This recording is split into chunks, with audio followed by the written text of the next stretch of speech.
Bonjour à tous et bienvenue dans Futur Mag pour ce nouveau rendez-vous consacré à l'innovation. Aujourd'hui, nous sommes à Stuttgart, un des berceaux de l'industrie automobile, où nous évoquerons, vous allez le voir, la voiture du futur.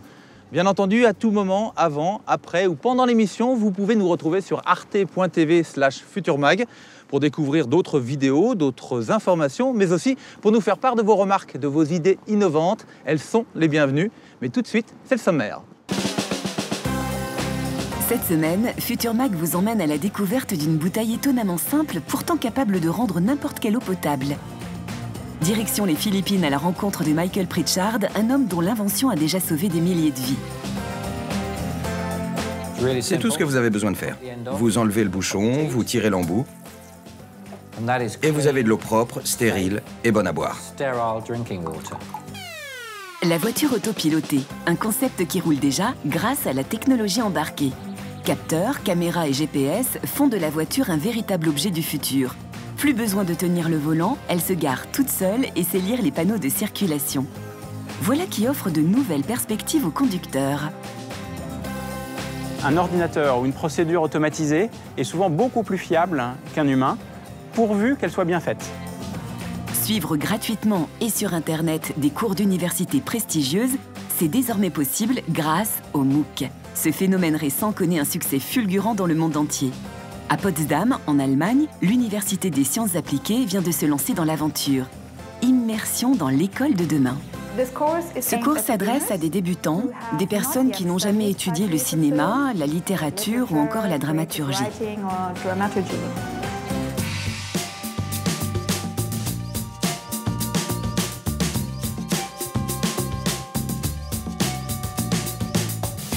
À Stuttgart, l'accès à l'eau potable est une évidence. Avec pas moins de 19 sources d'eau minérale différentes, la région est même une des mieux dotées d'Europe. Un privilège quand on sait que l'eau potable fait encore cruellement défaut dans de nombreuses régions du monde. Depuis 20 ans, le nombre de personnes ayant accès à l'eau potable a progressé de plus de 2 milliards. Pourtant, de fortes inégalités existent entre les principaux continents. La consommation moyenne d'un Américain représente environ 600 litres d'eau par jour. Celle d'un Européen, 150. Alors qu'un Africain ne consomme qu'entre 5 et 10 litres par jour. Sur la planète, 780 millions d'individus n'ont pas accès à l'eau potable d'après les chiffres de l'OMS. Et chaque année, on compte 3,4 millions de décès provoqués par des maladies liées à l'impureté de l'eau, l'équivalent de la population de Berlin. L'accès à une eau propre reste un enjeu majeur du développement. On vient de le voir, le manque d'eau potable a des conséquences sanitaires dramatiques. Pourtant, il existe une innovation incroyablement simple qui pourrait pallier au moins en partie le problème. Il s'agit d'un système de filtration portable qui a déjà fait ses preuves dans des situations de catastrophes naturelles. Et c'est l'histoire de cette invention et de son inventeur, Michael Pritchard, que vous allez découvrir.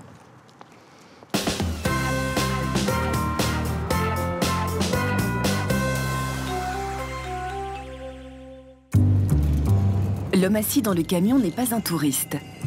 Michael Pritchard s'est rendu aux Philippines en novembre dernier, après qu'un typhon ait dévasté une partie du pays, tuant plus de 6000 personnes et faisant 4 millions de sans-abri.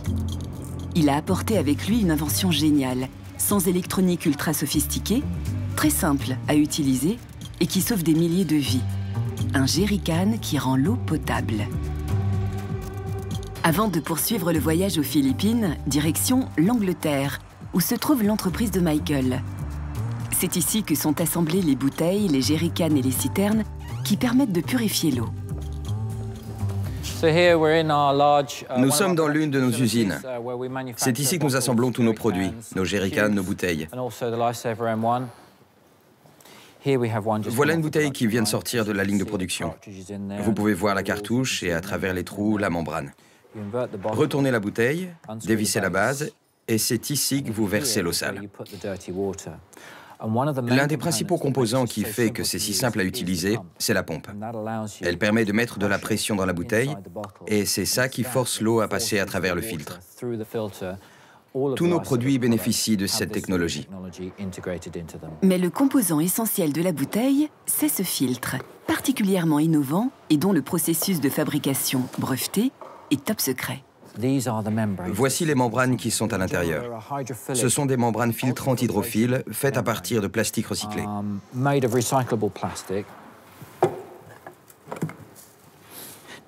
À l'intérieur de cette membrane, il y a des trous minuscules.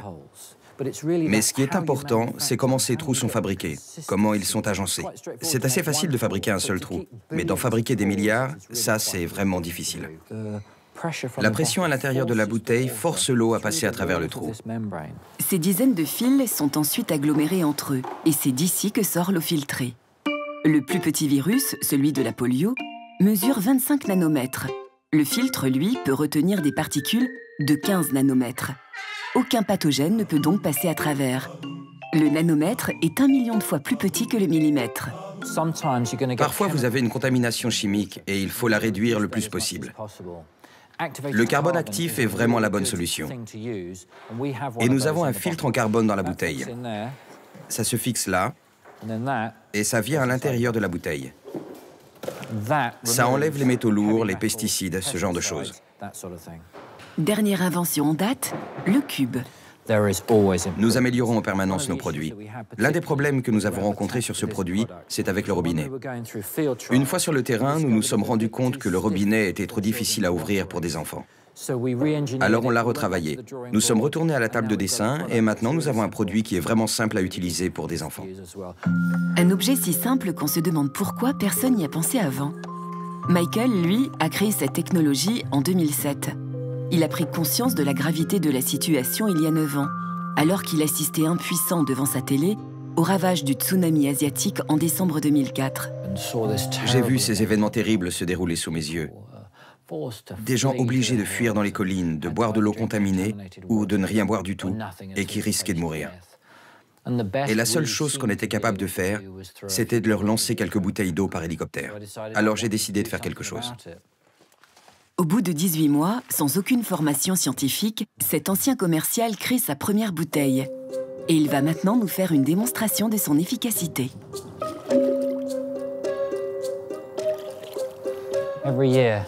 Chaque année, des milliards de personnes dans le monde sont obligées de boire de l'eau contaminée comme celle-là. Les gens meurent à cause des maladies qu'ils contractent en buvant cette eau. Choléra, diarrhée, dysenterie sont quelques-unes des maladies auxquelles ils sont confrontés chaque jour. Dans son laboratoire, Michael a reproduit les conditions que l'on peut trouver suite à une catastrophe climatique. Quand il y a un typhon, l'eau est sale, mais elle ne ressemble pas à ça. En fait, c'est pire. Je rajoute donc de la vase qui vient du fond de l'étang.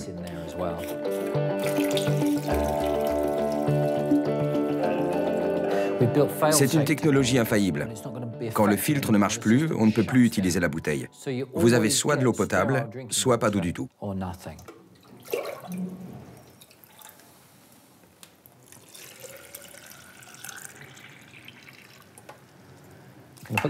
Vous revissez la base, vous pompez un peu. C'est tout ce que vous avez besoin de faire. Vous enlevez le bouchon, vous tirez l'embout, et vous avez de l'eau propre, stérile et bonne à boire.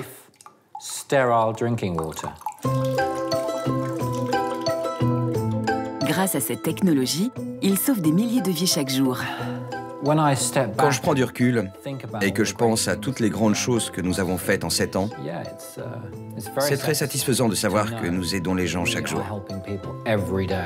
La bouteille a une durée de vie limitée. Elle peut filtrer jusqu'à 6000 litres pour un prix d'environ 120 €. Mais les associations humanitaires bénéficient d'importantes réductions. Elles ont besoin de milliers de jerrycans en un temps très court pour répondre à l'urgence. Là, nous sommes dans l'entrepôt. Vous seriez venu il y a quelques semaines, c'était complètement vide à cause de la récente crise aux Philippines. Lors de son voyage là-bas, Michael a découvert un pays dévasté par des vents à 300 km/h et des vagues géantes. Des millions d'habitants sont sans nourriture ni eau potable. Michael voulait aller sur place pour se rendre compte de la situation, aider les habitants à se servir des jerrycans. Seule l'église est restée debout. Autour, tout a été détruit. Ces gens sont incroyables. Ils continuent à sourire malgré cette tragédie. Ils ne savent plus quoi faire pour avoir de l'eau, pour avoir un abri. Ils recommencent déjà à reconstruire leur maison détruite il y a 10 jours. C'est dingue. Michael s'est rendu à Tacloban, l'une des villes les plus durement touchées par le typhon. Il a parcouru les villages dévastés pour déterminer avec les habitants où installer des citernes qui purifient l'eau et là où les puits ont été pollués. D'où vient cette eau? Elle vient de là. Ok. Je comprends pourquoi vous ne la buvez pas. Vous l'utilisez seulement pour nettoyer. Et pour faire cuire le riz. Vous cuisez le riz là-dedans? Oui. Oui, monsieur. Je peux boire? No. No? Can I wash my face? Si demain on installe une citerne ici, vous aurez de l'eau potable pour vous et vos enfants. Ça vous plairait qu'on l'installe ici? Ça vous va? Vous êtes contente? Oui, très contente.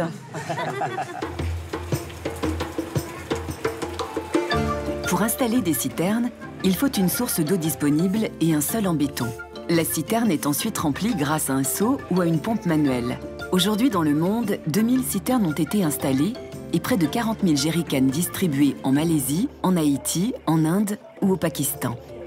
Dans les villages isolés, où ne vivent que quelques personnes, Michael apporte des petits jerrycans. Montrez-moi d'où vous prenez votre eau. À la rivière? Ok, allons à la rivière. Je vais vous montrer.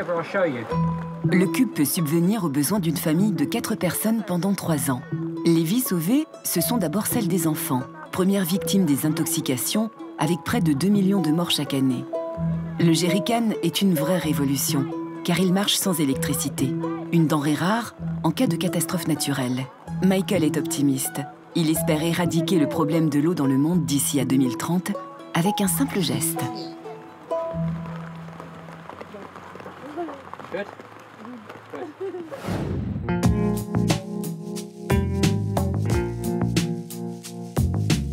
Il existe de nombreuses méthodes de filtration qui produisent des eaux de qualité variable. Et sur Internet, vous pouvez apprendre à fabriquer vous-même et avec finalement pas grand-chose, votre propre installation de purification d'eau. Sur le net, la grande communauté des bricoleurs et des fans de survie partagent leurs astuces pour fabriquer des systèmes de filtration d'eau maison. Avec du sable, des pierres et du charbon, les internautes rivalisent d'inventivité. Ces systèmes peuvent être imaginés à partir de simples bouteilles en plastique ou de jerrycans ultra sophistiqués. Mais attention, contrairement à la Live Bottle, l'eau obtenue n'est que filtrée des impuretés, et donc pas toujours potable.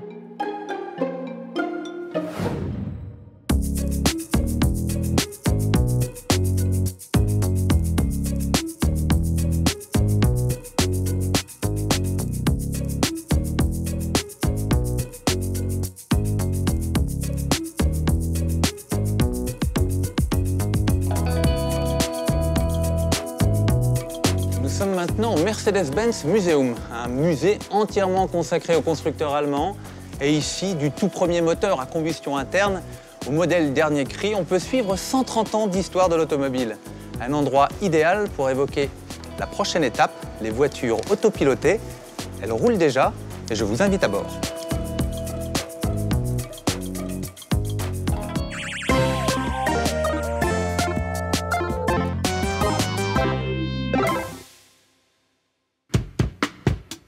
Les routes aujourd'hui, ce sont des embouteillages, des risques d'accidents ou encore de la pollution.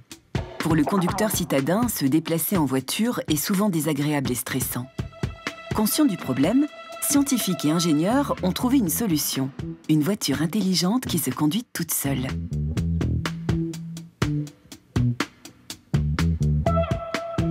Un tel véhicule va ouvrir de nouvelles perspectives pour les conducteurs. Ils pourront déléguer totalement la conduite et même laisser leur voiture trouver une place dans un parking.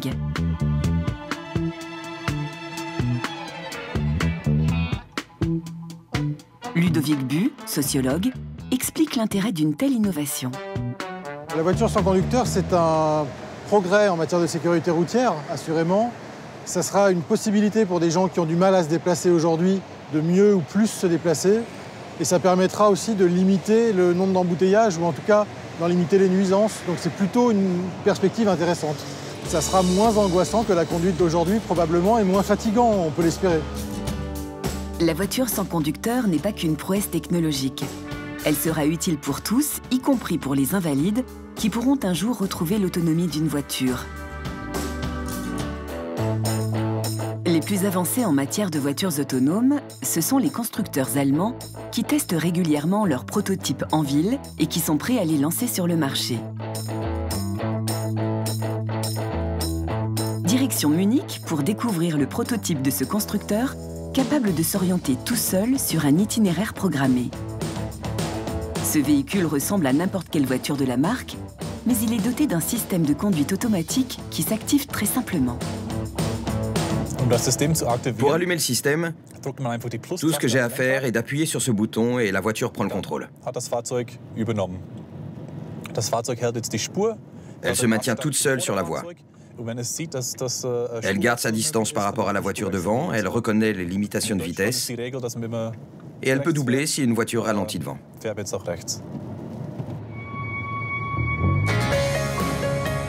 Sur la route, la voiture lit les panneaux.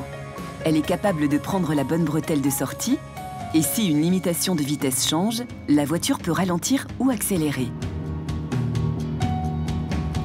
Le plus étonnant est aussi sa capacité à comprendre le comportement du véhicule qui la précède. Elle est ainsi capable de doubler si la voiture de devant ralentit anormalement. Selon Werner Huber, le secret de ce prototype réside dans toute une électronique embarquée. Nous avons placé 12 capteurs pour détecter l'environnement devant, à l'arrière et sur le côté. Et on peut détecter tous les points de l'environnement 2 fois. Le premier capteur est situé à l'avant de la voiture. C'est un système de détection longue portée qui permet de détecter des objets jusqu'à 250 mètres. Ici, nous avons les caméras qui sont capables de déceler des objets et de les classer en fonction de la nature. S'il s'agit d'un piéton, d'une voiture ou d'une rue. Le constructeur a également placé plusieurs capteurs ultrasons qui détectent les objets à proximité de la voiture. Le principe de cet instrument est d'émettre une onde sonore qui se réfléchit sur un objet. C'est ce qu'utilise la chauve-souris pour s'orienter.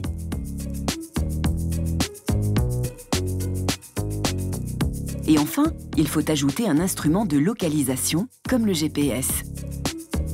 Le GPS que vous connaissez tous permet de localiser le véhicule dans une rue. Mais il n'est pas suffisamment précis pour dire si la voiture est à droite ou à gauche de la rue, par exemple. C'est pour cela qu'il doit être couplé à des caméras. Mais pour synchroniser toutes ces données, un ordinateur est fondamental. Vous voyez ici, c'est le cœur de notre système informatique. Tous les signaux des capteurs sont collectés ici.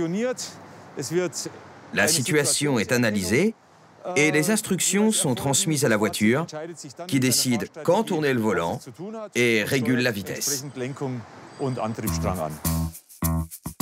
L'intérêt de ce calculateur est d'intégrer très rapidement toutes les informations et de donner des ordres en temps réel à la voiture. Les accidents étant en majeure partie dus à des erreurs humaines, déléguer la conduite à un ordinateur permettra d'améliorer la sécurité, comme le souligne Arnaud de la Fortelle, professeur au Mines ParisTech. Un ordinateur ou une procédure automatisée est souvent beaucoup plus fiable qu'un humain, pourvu qu'elle soit bien faite. On a des exemples dans le milieu aérien d'accidents qui se sont produits parce que des contrôleurs aériens croyaient être plus intelligents que les procédures de sécurité. Donc demain, ce qu'on espère, c'est que dans des situations où un accident arrive, où on a moins d'1 seconde pour réagir, les processus automatisés permettront de sauver la vie à énormément de conducteurs. Les technologies sont prêtes pour lancer des véhicules automatiques sur le marché. Mais il va falloir avant adapter la réglementation, car pour l'instant, il n'est pas autorisé de lâcher le volant. Les véhicules existent chez les constructeurs, dans les laboratoires de recherche, mais ils n'ont pas le droit d'aller sur la route aujourd'hui. Ils n'ont pas le droit parce qu'en Europe, il y a une convention de Vienne qui dit que tous les véhicules doivent avoir un conducteur à bord qui est responsable de la conduite. Un véhicule robotisé n'a pas de conducteur et donc, quand on a écrit cette convention de Vienne, on ne pensait pas à ce cas de figure et donc on n'a pas prévu ça. Ces véhicules devraient arriver sur le marché dans une dizaine d'années. Car il reste encore un peu de travail, aussi bien dans les bureaux d'études pour affiner la technologie, que chez le législateur.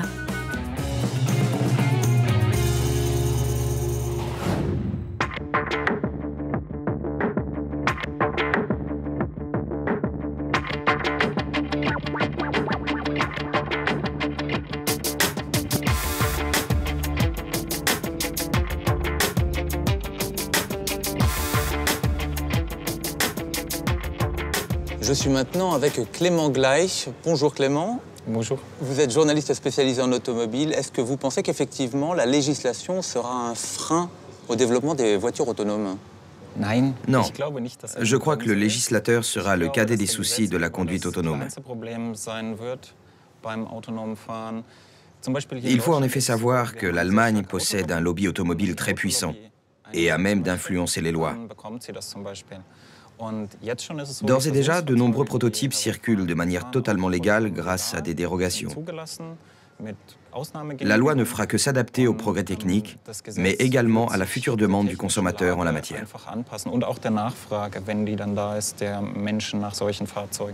Mais les voitures qui roulent aujourd'hui ne sont pas entièrement autonomes. Non, il n'existe encore aucun véhicule totalement autonome, car la fiabilité, même celle des prototypes, reste encore insuffisante. Il existe cependant déjà des véhicules de série, comme la classe S, capables de circuler de manière autonome dans les embouteillages. On appuie sur un bouton au niveau du volant et la voiture adapte sa vitesse.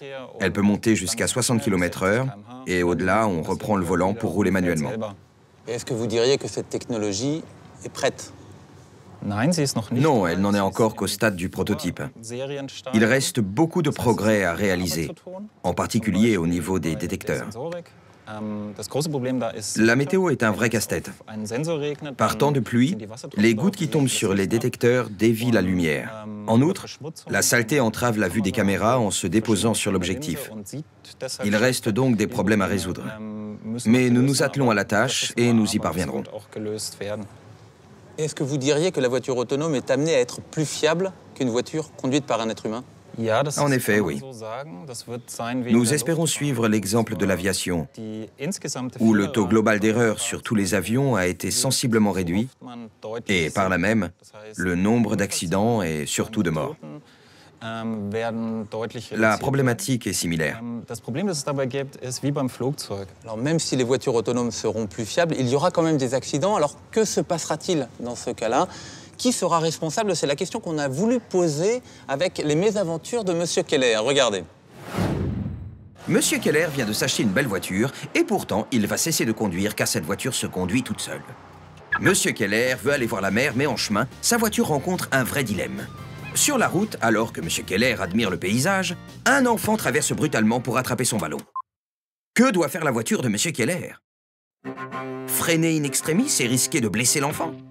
Ou bien faire une embardée, éviter le piéton et risquer de blesser Monsieur Keller? Et en cas d'accident, qui est responsable? Monsieur Keller? Le constructeur? La voiture? Monsieur Keller était au volant, mais ce n'est pas lui qui conduisait puisque sa voiture se conduit elle-même. Alors, faut-il faire le procès du constructeur qui a mal programmé la voiture? Et si c'était la voiture la responsable? Après tout, elle est autonome, douée d'une certaine forme d'intelligence et donc libre de mal agir. Ce dilemme soulève une question. Faudra-t-il bientôt se doter d'un droit des robots?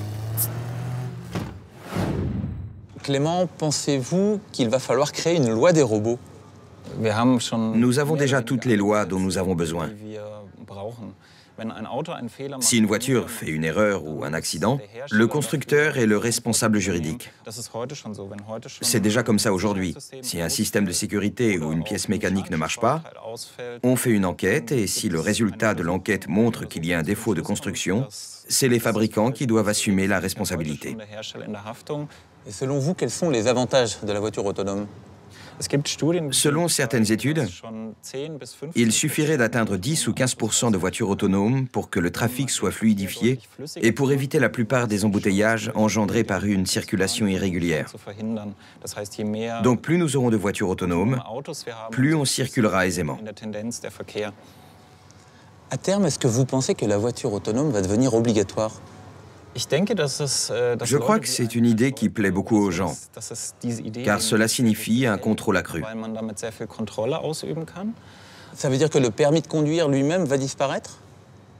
Je pense qu'il y aura toujours des conducteurs, notamment des pilotes d'essai. Il faudra bien quelqu'un pour tester ces voitures robotisées. De plus, les véhicules de loisirs continueront à nécessiter un conducteur et les essais se poursuivront. En revanche, le permis deviendra obsolète dès lors que les non-voyants seront autorisés à conduire. La mobilité sera alors accessible à tous. und hat eben dieselbe Mobilität. Clément, merci de votre éclairage. Alors, les constructeurs historiques ne sont pas les seuls à se lancer dans l'aventure de la voiture autonome. Il y a aussi des petits constructeurs. Ils sont nombreux sur la ligne de départ et il va y avoir de la concurrence. Regardez. Aujourd'hui, de nombreux investisseurs comme Jason Calacanis misent sur la voiture autopilotée. C'est la course pour savoir qui commercialisera le premier véhicule sans conducteur. Tesla, un petit constructeur de la Silicon Valley, entend vendre un modèle autopiloté à 90% d'ici 3 ans seulement.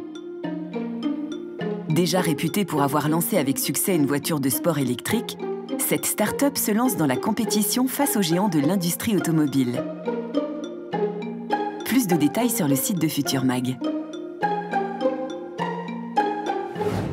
Internet a déjà transformé notre quotidien et il est sur le point de bouleverser un secteur fondamental de nos sociétés, l'enseignement. Des universités dispensent déjà le savoir sur la toile et ça change tout. On appelle cela des MOOC, des cours en ligne et ouverts à tous. Bienvenue dans l'école de demain.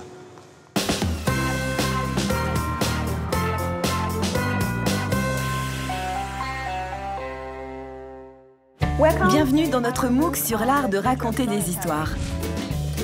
Mettre à la portée de tous, gratuitement et sur Internet, des cours d'université prestigieuses, tel est le projet des MOOC. Le phénomène est récent. Les MOOC sont nés fin 2011 sur les campus de 3 grandes universités américaines, Stanford, MIT et Harvard. En 2012, 5 millions d'étudiants dans le monde avaient déjà suivi un MOOC de chez eux. MOOC. Ce terme est un acronyme anglais. M pour Massive, le nombre de participants est illimité. O pour Open, il est ouvert à tous les internautes et en général, il est gratuit. Le second O signifie Online, l'ensemble du cours se déroulant en ligne. Enfin C pour Course, car c'est un vrai cours qui affiche des objectifs pédagogiques. Comme un cours classique d'université, la durée d'un MOOC est fixe, entre 5 et 9 semaines en moyenne. Dans ce laps de temps, les apprenants du monde entier peuvent échanger, partager, s'entraider sur les forums et les réseaux sociaux. La nouveauté est là, dans ces interactions. Les MOOC fleurissent désormais en Europe, où de plus en plus d'établissements développent leurs cours en ligne. L'Université des sciences appliquées de Potsdam, une petite ville historique aux portes de Berlin, s'est lancée l'année dernière dans l'aventure du MOOC. Christina Schollerer a 28 ans. Elle enseigne ici la dramaturgie, l'art du récit sous toutes ses formes. Voici le bâtiment où j'enseigne dans l'université. J'y donne mes travaux dirigés et c'est aussi là où je prépare le MOOC de dramaturgie. Alors venez avec moi, je vais vous montrer. C'est dans cette classe que Christina enseigne d'habitude à une vingtaine d'élèves. Mais avec son MOOC, elle pousse les murs de l'université et passe à une échelle planétaire. Afin de fédérer un maximum de personnes, Christina met de côté l'allemand et dispense son cours en anglais.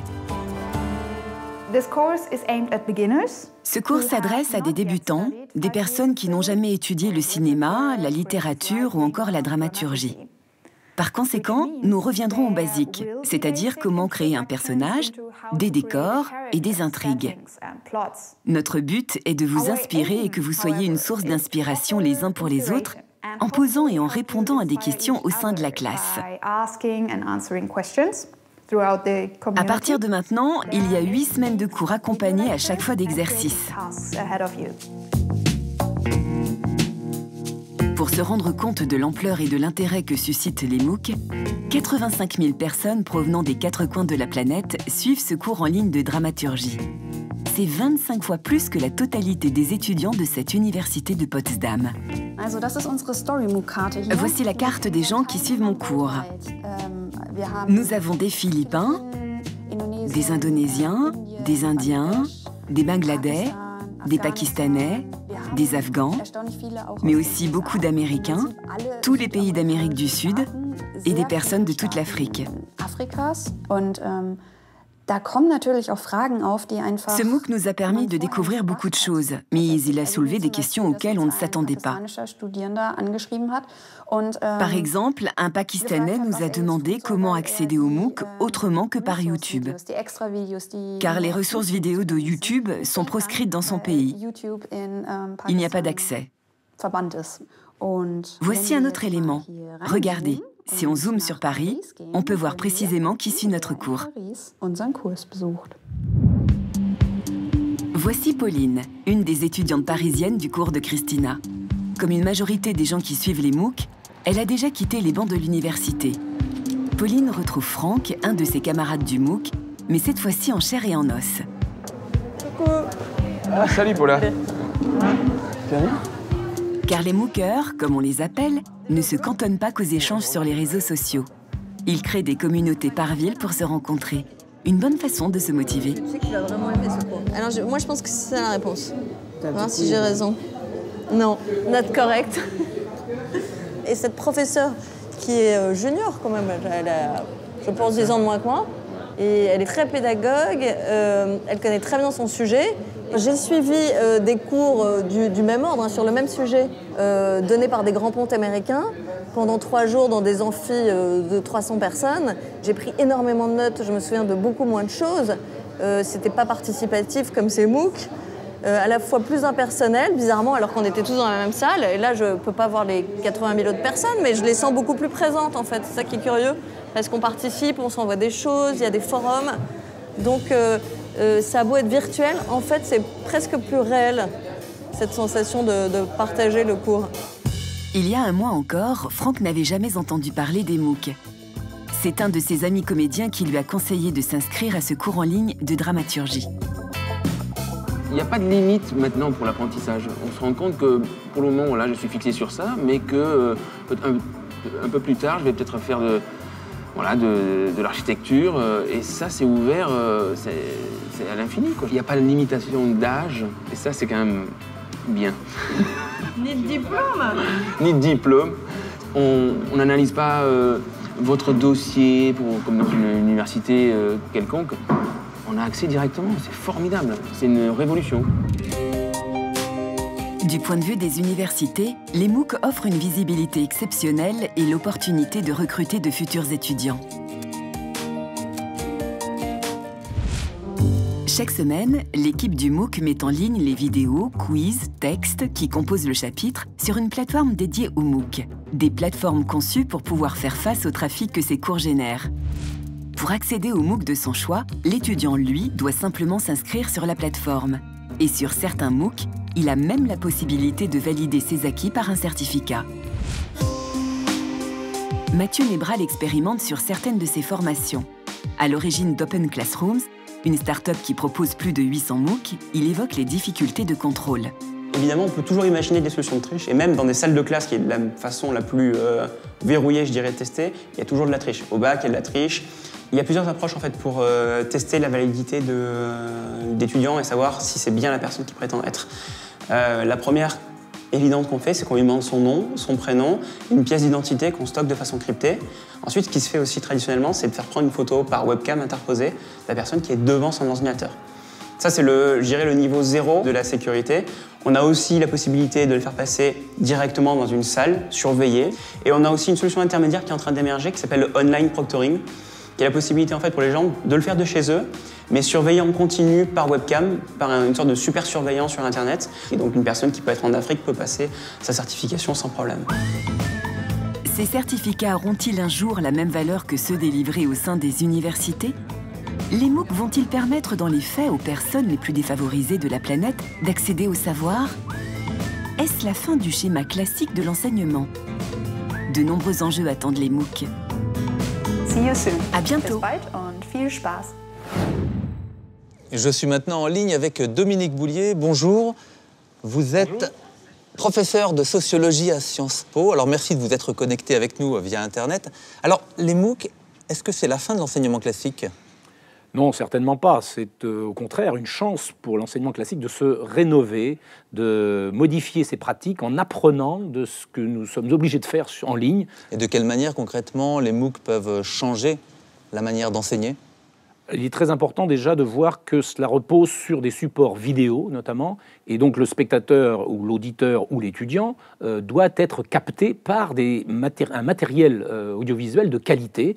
Et de ce point de vue, cela suppose une unité de production un peu plus sophistiquée que le prof qui fait son cours tout seul et qui se débrouille à passer des slides comme il peut. On est aujourd'hui encore au tout début des MOOC. Est-ce que l'on sait à quoi pourra ressembler le MOOC 2.0 ? Vous avez tout à fait raison d'employer l'expression MOOC 2.0 parce qu'on peut considérer que nous sommes actuellement plutôt dans un MOOC 1.0. Il va falloir expérimenter des dispositifs pour solliciter les contributions des étudiants, les faire discuter entre eux de façon plus organisée, les mettre dans des situations plus réalistes, etc. Tous ces éléments-là sont des choses qu'on attend encore de voir. Pour le moment, le standard actuel du MOOC 1.0 est quand même quelque chose de très traditionnel, de diffusion des connaissances. Selon vous, existe-t-il des risques liés à ce mode d'apprentissage?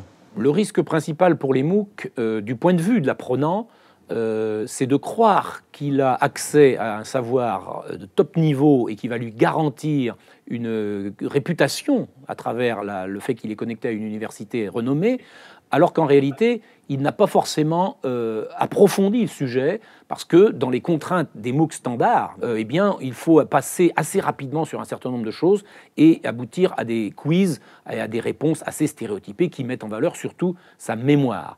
L'enseignement est un domaine en pleine ébullition et il y a d'autres méthodes qui sont en train d'émerger, des méthodes d'enseignement. Parmi elles, le serious game, le jeu sérieux. Regardez.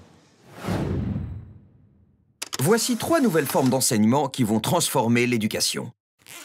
Tout d'abord, les Serious Games, ou jeux pédagogiques en ligne. Ce sont des logiciels qui peuvent rendre attrayant un contenu éducatif en le transformant en jeu. Plus on y joue, plus nos connaissances et nos compétences augmentent. Ensuite, la classe inversée. Les professeurs et les élèves échangent leurs rôles. Les élèves préparent le cours et viennent expliquer à l'ensemble de la classe ce qu'ils ont appris et cela permet aux professeurs de vérifier leurs acquis. Enfin, le social learning. Dans une salle de classe, les étudiants apprennent des autres étudiants et travaillent en coopération, à la manière des jeunes enfants qui apprennent en observant et imitant les autres. Toutes ces nouvelles manières d'apprendre permettent à chacun d'être plus impliqué dans son apprentissage, de mieux collaborer avec les autres et de mieux apprécier le temps passé à apprendre et à étudier. Dominique Boulier, est-ce que vous diriez que le serious game est une méthode sérieuse pour apprendre, pour l'enseignement ? Je crois vraiment que les serious games sont une piste importante à explorer parce que précisément ils vont mettre les étudiants en une situation d'action, d'activité. Ce n'est pas seulement le fait que la plupart de ces étudiants-là ont déjà expérimenté le jeu vidéo et donc ont une certaine culture que éventuellement des gens de ma génération ont moins, mais c'est surtout que c'est l'occasion de mobiliser les connaissances qu'ils peuvent apprendre par ailleurs dans des environnements réalistes, dans des environnements éventuellement formalisés ou comment dire, construits spécialement pour les obliger à les mobiliser. Et de ce point de vue, c'est quelque chose qui change fondamentalement la façon d'apprendre. Dominique Boulier, merci infiniment d'avoir répondu à nos questions. Alors, si vous vous sentez une âme de MOOCeur, et oui, c'est comme ça que l'on appelle ces étudiants d'un nouveau genre, nous avons sélectionné pour vous les MOOC les plus en vue actuellement. Pour vous repérer dans la jungle des MOOC, ce moteur de recherche vous propose une liste des cours disponibles dans le monde entier, classés par sujet, date et plateforme. Voici 3 exemples. Découvrez la théorie de la probabilité sur la plateforme allemande Evercity avec ce cours de la Johannes Gutenberg University Mainz. Pour ceux qui s'intéressent aux neurosciences, sur la plateforme américaine Coursera, la Duke University propose un cours d'initiation. Enfin, la plateforme Fun France Université Numérique, lancée en janvier 2014, permet de suivre de nombreux cours dans toutes les matières en langue française, comme par exemple ce cours du Conservatoire national des arts et métiers qui traite les innovations les plus récentes concernant les technologies numériques.